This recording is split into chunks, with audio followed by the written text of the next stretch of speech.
kasus hukum juga udah selesai semua, jadi ya udah nggak ada alasan lagi untuk meneruskan pertikaian. Dan kebetulan kami sama-sama adik dari Pak Yusuf Hamka, ponakan dari Pak Lius. Jadi ya kita semua keluarga besar lah, gitu. Jadinya dari keluarga besar. Dan kebetulan kami semua bersepakat mengidolakan Habib Rizik.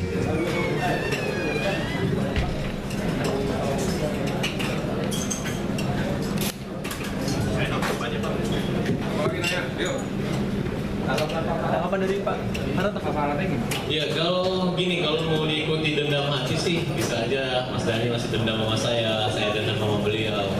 Tapi kata abang-abang saya ini, Bang Yusuf Hamka, Bang Lius, kalau mau dia hidup damai, mau jadi pemimpin masa depan, masih ada rasa kebencian dan hati masih sakit, dia buat apa? Katanya gitu.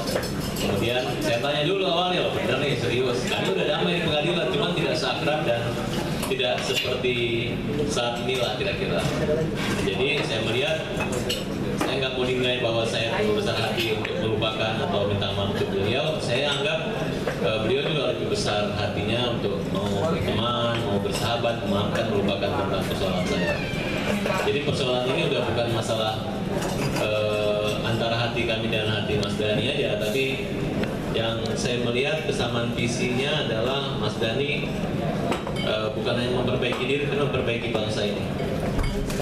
Jadi itu yang membuat saya berpikir, ya udahlah, toh kalau memang perbuatan saya dulu salah, makanya saya bilang, Mas Dhani, usahain gimana pelapor itu mencabut laporan, jangan sampai jadi terdakwa, karena menjadi terdakwa itu tidak semudah yang orang bayangkan. Buat apa kita mengejar keadilan, kebenaran, kalau masih bisa kita selesaikan secara damai dan secara maaf. Tuhan aja maha pengampun, ya kan? Tuhan saja maha pengampun. Nah di sini kalau kita menunggu ampunan dari Tuhan, kan harusnya dimulai dari diri pribadi.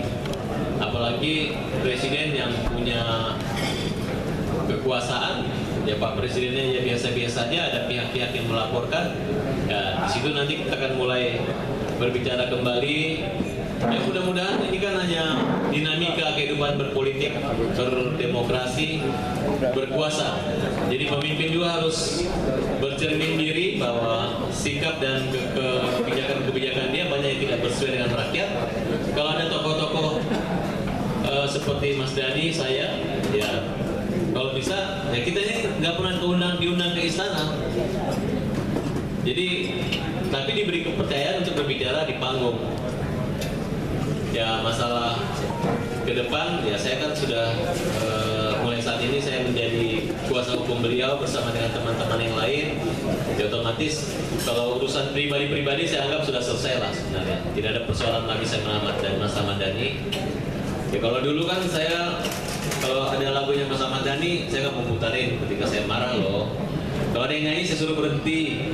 Kalau dulu sebelum musuhan, kalau kamu nyanyi lagunya Mas Ahmad Dhani ya, saya bayar nih 2 juta gitu. Kalau sekarang, kalau perlu saya bayar jangan nyanyi gitu. Nah, kalau mulai saat ini, kasetnya saya keluarin lagi, saya dengar lagi. Kira-kira kayak gitu. Dan saya senang aja, mudah-mudahan, karena waktu Mas Dhani kemarin dijemput, ditelepon, wah Mas Farad senang ya gitu. Saya nggak mau bilang senang dulu, takutnya suatu saat dia baik sama saya, takutnya saya begitu lagi kan. Nah saya nggak mau ngejek-ngejek lagi lah. Yang penting karena beliau udah dewasa, ayah dari anak-anaknya, dia pasti punya tanggung jawabnya. Menurut saya secara pribadi jadi terdakwa itu memang nggak enak. Ya kalau bisa selesai secara adat, ya adat itu kita punya adat istiadat. Jadi pemimpin penguasa itu nggak perlu bilang saya maafkan, tapi proses hukum ditegakkan, tidak. Kalau masih jalan proses hukum itu belum memaafkan namanya. Itu susah banget. Kita sidang aja, panggil eksepsi itu butuh waktu 1 minggu. Putusan belum dakwaan, belum saksi, lama. Jadi kalau misalnya maaf itu bisa dibayar, bisa dibeli, mending kita beli dan kita bayar. Tapi dalam arti positif. Makanya dalam Islam itu ada kisos. Kalau pembunuh harus bunuh, kecuali dia membayar diat dan memaafkan. Itu rasa pengampunan. Nah, ini kan biasa hukum adat yang kita tinggalkan, yang kita bilang kampungan itu. Nah, jadi saya minta kepada teman-teman, Mas Ahmadani kan orang yang udah tenang, teman-temannya udah pada menjalani yang mudah-mudahan. Penafsiran pasal 207 itu sama dengan pasal-pasal penghinaan presiden yang sudah pernah dibatalkan oleh Mahkamah Konstitusi. Harusnya mulailah sekarang kita berjiwa besar, kecuali jika presiden yang melaporkan datang seperti Pak zaman SBY dulu. Dulu Zainal Ma'arif saya yang melaporkan.